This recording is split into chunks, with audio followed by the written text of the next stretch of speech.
Radio Olympiade. Radio Olympiade. Radio Olympiade. Radio Olympiade. Radio Olympiade. Bienvenue dans Radio Olympiade, une série de podcasts sportivement réalisés en partenariat avec Radio France et la médiathèque Jean-Pierre Melville par les élèves de 4B du collège Camille Claudel à Paris dans le 13e arrondissement. À vos marques, prêts, partez!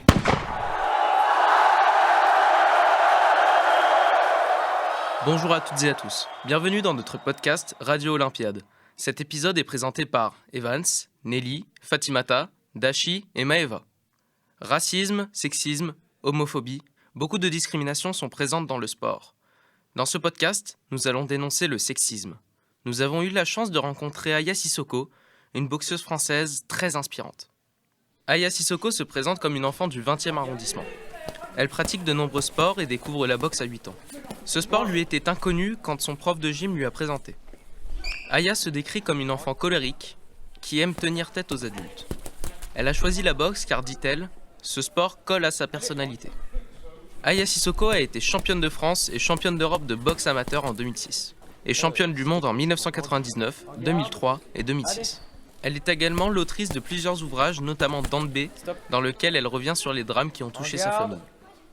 Aya Sissoko perd son père très jeune, dans des conditions tragiques. Sa mère doit travailler sans cesse pour subvenir aux besoins de ses enfants. Ces événements et l'expérience qu'Aya cumule au fil du temps ont forgé son caractère et ses idées. Ma mère déjà ne voulait pas que je pratique la boxe.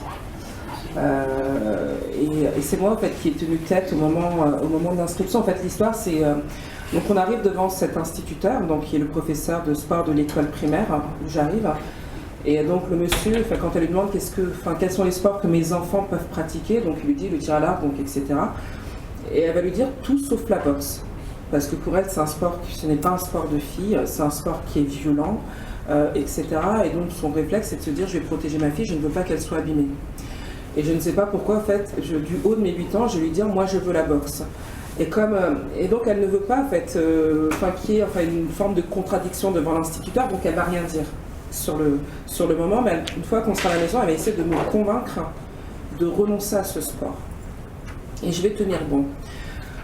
Et ensuite, ça va devenir ma meilleure alliée. C'est-à-dire qu'à partir du moment où elle a compris que ce sport me faisait du bien, ma mère va devenir ma meilleure alliée.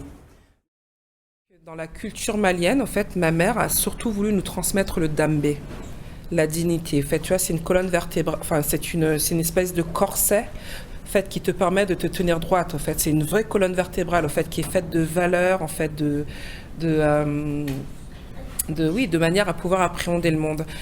Et puis voilà, c'est ce qui surtout te permet de garder ton humanité. À partir du moment où tu gardes ton humanité, tu reconnais aussi celle des autres.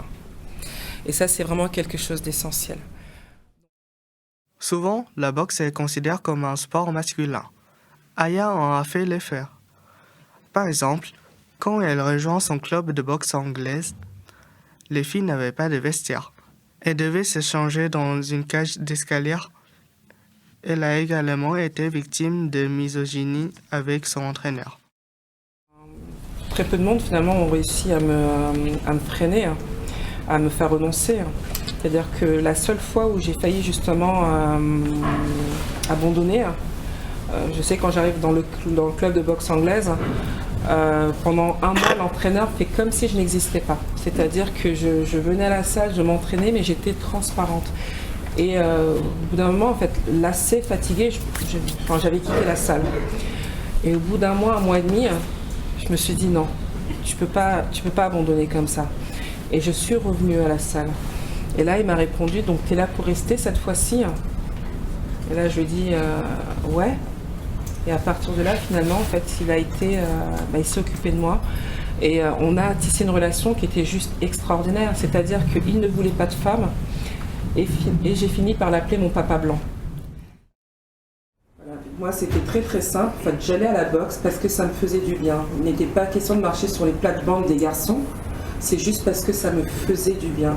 Et à partir du moment où ça me faisait du bien, personne n'avait à me faire renoncer. En fait, je vais peut-être être provocatrice, à peine, Au fait, ce sont les hommes en fait, qui sont en insécurité. En fait, quand nous on arrive, enfin quand une femme arrive dans un espace dit masculin, c'est surtout eux qui sont en insécurité. Parce que leur premier réflexe, la plupart du temps, c'est de dire « Ah non, mais même si tu fais de la boxe, je suis plus fort que toi. » Mais je t'ai rien demandé, au fait. Non, mais voilà, la réalité, elle est là. En fait, je t'ai rien demandé. Juste laisse-moi faire ma vie et fais la tienne. Et donc, oui, il faut que les hommes, en fait, soignent leurs propres insécurités et qu'ils nous fichent la paix. Autre exemple de sexisme, il est arrivé à Aya que des spectateurs se soient permis d'exprimer des remarques sur son postérieur plutôt que sur ses performances physiques pendant le combat. Les sportifs doivent être jugés sur leurs performances et aptitudes sportives et rien d'autre. Martèle Aya Sissoko. Le jour où on n'aura plus à justifier, on aura gagné.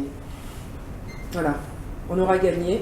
Mais c'est aussi déjà vous dans vos têtes, enfin en tout cas plus particulièrement les jeunes filles, à ne pas continuellement justement à vous justifier, à vous excuser d'être là. C'est que vous avez vos places là où vous avez envie d'être. Le sexisme est toujours omniprésent et pour Aya Sissoko, il est donc temps de faire changer les regards de la société sur les femmes et le sport. Peut-être pourrions-nous arrêter de parler de sport féminin et parler de sport tout court. Et pourquoi pas imaginer des championnats mixtes dans certains sports ? Radio Olympiade.